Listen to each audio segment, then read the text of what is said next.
Welcome. Thank you for joining us. We're excited that you are willing to help us with the annual Kitsap County Point-in-Time Count.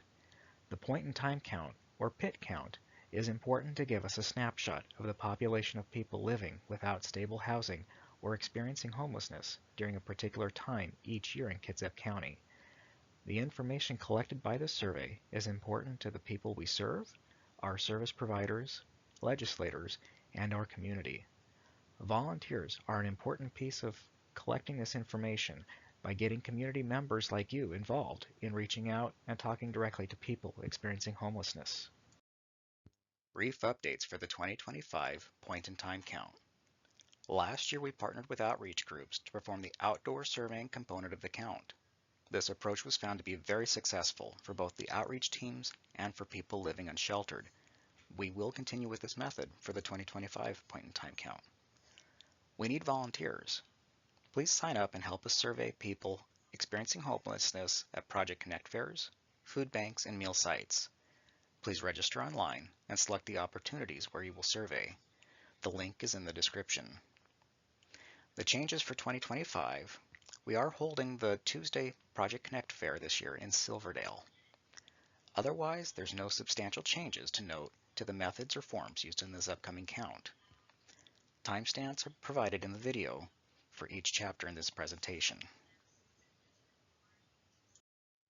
First, we'll start with a little bit of history and background about the point-in-time count, such as what is the point-in-time count, who participates in the count, why do we perform the count, and when is the count, the goals of the count, and what are the benefits that this data provides for our county. The point-in-time count is a federal housing and urban development, or HUD, mandate. In Washington state, the Homeless Housing and Assistance Act requires that each county in Washington state conduct an annual point-in-time count of sheltered and unsheltered homeless persons. These are requirements for communities receiving federal and state dollars that serve homeless families and individuals. When is the count? The count represents a single period of time from sunset to sunrise, which spans 2 actual dates. The count is required to be held within the last 10 days of January. In Washington, this is typically planned for the last Thursday of the month. We are seeking to know where people were staying Thursday night into Friday morning. The goal of the point-in-time count is to help identify and capture information about individuals and families in Kitsap County that are experiencing homelessness. The point-in-time count helps to capture critical data about our community and to help adjust our social service delivery system. It helps to understand the demographics of households experiencing homelessness, including groups such as veterans, children and youth, and those that are experiencing chronic homelessness. It helps the community when applying for federal, state, and local grants. And the better that we do our count, the better case we can make to receive the assistance needed to help people experiencing homelessness.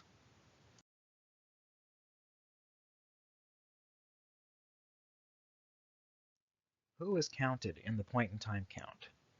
The count consists of 2 primary categories, sheltered and unsheltered. People counted as sheltered for the purpose of the count are individuals or households that are residing in emergency shelters or transitional housing, doubled up or staying with friends and family, or in institutions such as hospitals, the detox, or jail. People counted as unsheltered are individuals or households staying out of doors, in the woods, on the streets in tents, etc., people living in abandoned buildings, living in their vehicles, or people living in RVs or boats, which lack basic amenities such as drinking water, restrooms, heat, ability to cook hot food, or the ability to bathe. For persons or households that are temporarily staying with family or friends or at institutions, persons living temporarily with family or friends due to loss of housing or economic hardship, they may be couch surfing or doubled up.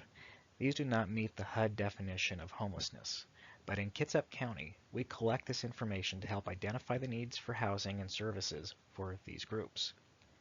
Persons that are in hospitals, detox facilities, and other facilities in the jail are not considered homeless per HUD definition, but we also collect information from these groups where possible.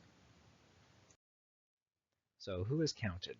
The count does not require rigorous screening to determine if a person is homeless. Persons who self-identify as living without stable housing should be counted. Who is not counted?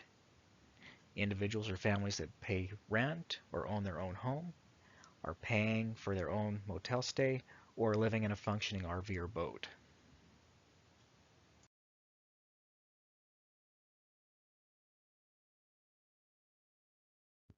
If you registered and selected a survey at a Project Connect Fair site, things that you'll need to know.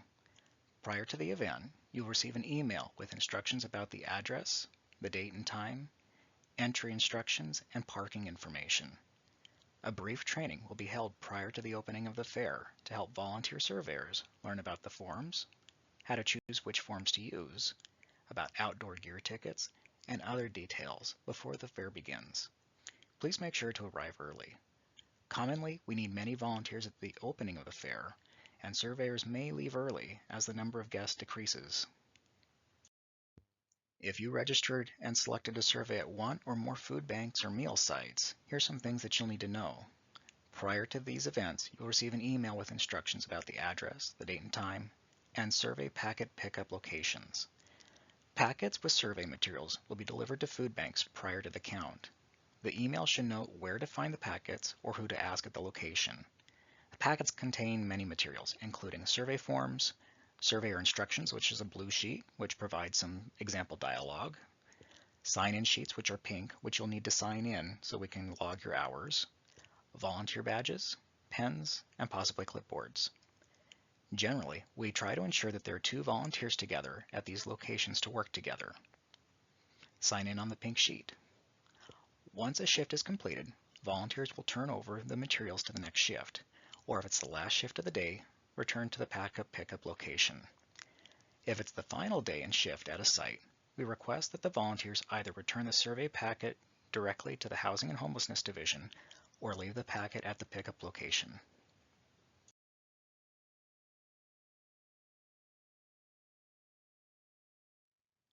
What to expect when you engage persons to survey? You may be a bit apprehensive if you are going into places where people are living and not sure how they will respond. Many people are willing to share their story and want to be heard. A few individuals may not be willing to speak with you, and we need to be respectful. If you approach people with respect and dignity, they will usually respond positively and want to help. Follow their cues. The person you're interviewing may be willing to share their whole story. Listen respectfully and let them know that you hear what they're saying. If the person that you're interviewing is only willing to provide some information, accept what you can. If they are unwilling to share, there are still a few pieces of information we can still collect. What is shared with you is their story of what they need and how long they've been experiencing homelessness. Be prepared to hear some heartbreaking accounts, stories of hope, and you'll also hear stories of people who are comfortable living out of doors. Approach every person with courtesy and respect. Look them in the eyes and ask for their help. Do not hand people the surveys to fill out. Volunteers should ask questions and fill in each survey. This helps us to collect accurate, legible, and consistent information. If the person requests, you're certainly welcome to show them the survey. Below we have provided some sample greeting dialogue. If you would prefer to ask this question in a different way that's more natural for you, you're certainly welcome to do so. Hello, my name is blank. I'm a volunteer working with our community to collect information about people living without stable housing so that we can do a better job of providing the kinds of housing and services that are needed. Would you be willing to talk to me for a few minutes as I fill out this survey form? If the person responds positively that they will help, thank them for doing so, and ask if they've completed the survey with another volunteer earlier this week. Ask them where did you or where will you stay on the night of the count? And have you or anyone in your household been continuously without housing for a year or more? Then continue with the rest of the questions on the survey. If the person does not respond or negatively responds that they do not want to participate, thank them for their help, step away, and fill out the following information: location, both questions A and B on the form, their gender, and estimated age or year of birth.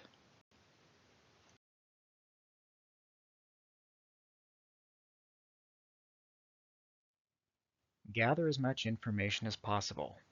If someone you are surveying does not wish to participate in the survey or does not answer any of the questions, thank the person, step away, and fill in a survey with at least the following information: the current location where you encountered the person, the living situation where they stayed overnight if you can tell, their gender, and an estimated age or year of birth.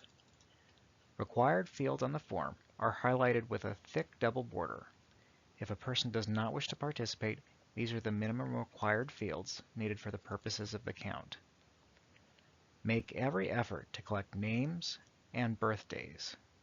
Names and birthdays help us to ensure that we count each person only once, even if they happen to complete the survey more than one time. Here are some clarifications and more details about the questions on the forms used in the point-in-time count. In Section A, Interview Location, this is where the survey was given. Note the location where the household took the survey, such as businesses, landmarks, cross streets, or if given at a service location, include the name of the food bank, social service agency, or other site information. If surveying at a Project Connect fair, check the appropriate PC site. If the interview is performed at a Connect Fair, service site, or other location where the household isn't staying, ask the person in which city their household was or will be staying Thursday night. Also include the name of the surveyor. Please write clearly so it may contact you if there are any questions or clarifications needed. Section B collects information about where the person was sleeping on the night of the count. Check or circle the answer that best matches their description. Where did the person stay? The time period we are looking for is Thursday night into Friday morning. Please note that jail and shelter are provided here if needed, but are not considered meeting the criteria for being unsheltered for the purposes of the point-in-time count. For people that are living in boats or RVs, it requires a differentiation as to whether that would be considered sheltered or unsheltered for the purpose of the count. RVs and boats can be considered living unsheltered if they lack basic amenities, such as drinking water, restrooms, heat, the ability to cook hot food, or the ability to bathe. For RVs and boats, a distinguishing factor as to whether the RV or boat is designed to be lived in, and if those facilities are degraded to the point where the RV or boat could not be distinguishable from living in a car. We don't want to get into asking if the RV or boat is fully functioning for living, but if it looks severely degraded or non-functional, it should be considered unsheltered. RV parks are not counted as unsheltered for the count. So if an RV or camper van is parked in a mobile home park or campus that advertises itself as providing temporary stays, and the RV is regularly connected to water, sewer, and utilities, or a septic system, well and generator, where the park campus provides toilets, showers, and communal food preparation or food services, this is not considered unsheltered for the count. Section C asks questions about the length of time without stable housing. These questions are used to determine if the household is experiencing chronic homelessness. Question C1. Have you or anyone in your household been continuously without housing for a year or more? If the answer is yes, you can skip to question C4 below. If the answer is no, ask them approximately how long and continue to the next question. Question C2. Have you or anyone in the household been without housing 4 or more times in the last 3 years? If the answer is yes, proceed to the next question. If the answer is no, move next to Section D for household information. Question C3. Do these times without housing, added together, amount to a year or more? Indicate yes or no. And finally, question C4. If any person who answered yes to either C1 or C3 have a disability, indicate yes or no. Section D collects information about the household. Each member of a household should be listed in the household information section. A single person is considered a household, i.e., a household consisting of one person. So single individuals should complete the household information section. In D1, household makeup, mark if the household is without children, with adults and children, or only children. In D2, last known permanent city or zip code. Ask the person what was the last place they had a stable home. And record the zip code if possible. If they don't know the zip code, leave it blank. Section D3 collects the first name and last name. Please print clearly. Generally, the first person you survey is the head of the household, but it does not really matter which adult. In D4, collect the birth date. If a full birth date is refused, then the year of birth is okay. Or a surveyor can make an estimate for the person's age if they've not been able to interview the person. Section D collects information about population data, including gender, race, and ethnicity. For gender, ask, what gender do you identify as? Refer to the selections provided on the form. For race and ethnicity, ask, what races or ethnicities do you identify as? Refer to these selections provided on the form and enter all that apply. For fleeing domestic violence, ask, are you fleeing domestic violence? If anyone in the household says yes, then do not have them sign the release at the bottom of Section E. Mark yes or no. And veterans, ask, have you ever served active duty in the U.S. military? Anyone who has served active duty in the U.S. military is considered a veteran. Mark yes or no. Section D6 collects information about any disabling conditions each person may have. Ask, do any of these apply to you?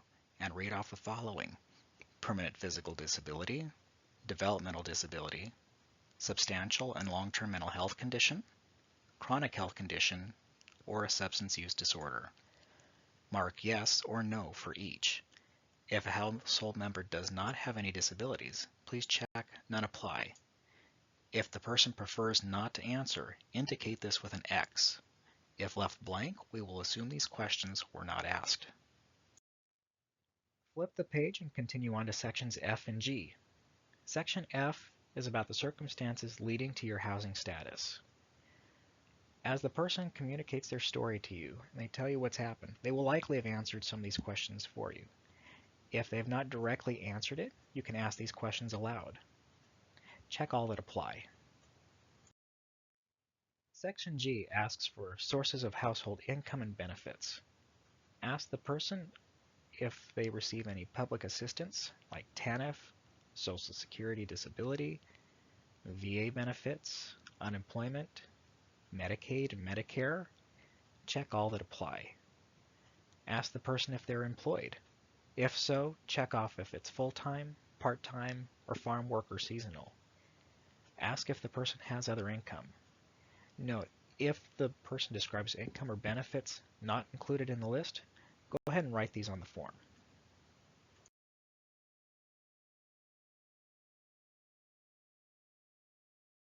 After completing the survey, the final step is to have each adult sign for consent. Ask the person to look over the Kitsap client release of information on the back of the form. You may ask them, we'd like to include your information in a database that helps us collect information into reports for our funders. We will never release your name or personally identifying information to the public. Would you be willing to help us by signing this release? The information gathered here is entered into the Washington State Homeless Information Management System, or HMIS. This database has strict security policies to protect privacy. A client's name and personally identifying information will not be included in any reports or publications. Information is only aggregated for analysis. They may refuse to sign the release form if they do not want their personally identifying information entered into the database. They should not sign if they are currently fleeing domestic violence, sexual assault, or a stalking situation, or under 13 years of age. The surveyed person must sign the release in Section E to include their information in the count. If the person does not give consent, or if the signature is forgotten, the survey will be entered but without identifying information. This will include only approximated year of birth, gender, and location of the survey.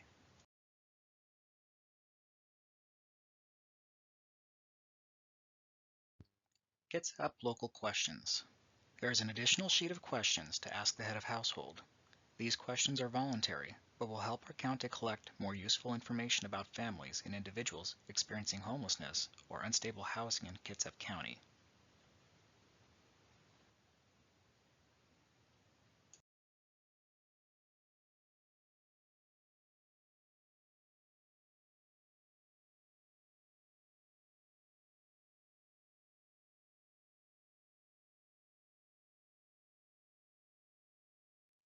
You are finished. You have now completed your survey. Please do the following. Thank the person for their time, their help, and for sharing their story. Offer the individual or family handouts if you have any on hand. You can also provide a copy of the Sally's Guide and Veterans Resource Guide if appropriate. And finally, return all your completed survey forms to your team leader, or return to the Housing and Homelessness Program as soon as possible. The address and the return date are listed in the upper right-hand corner of the form. Thank you for volunteering your time and efforts to help Kitsap County conduct the annual point-in-time count. We hope that you will find this to be a rewarding experience and hope that you will join us again in the future. Thank you, thank you, thank you.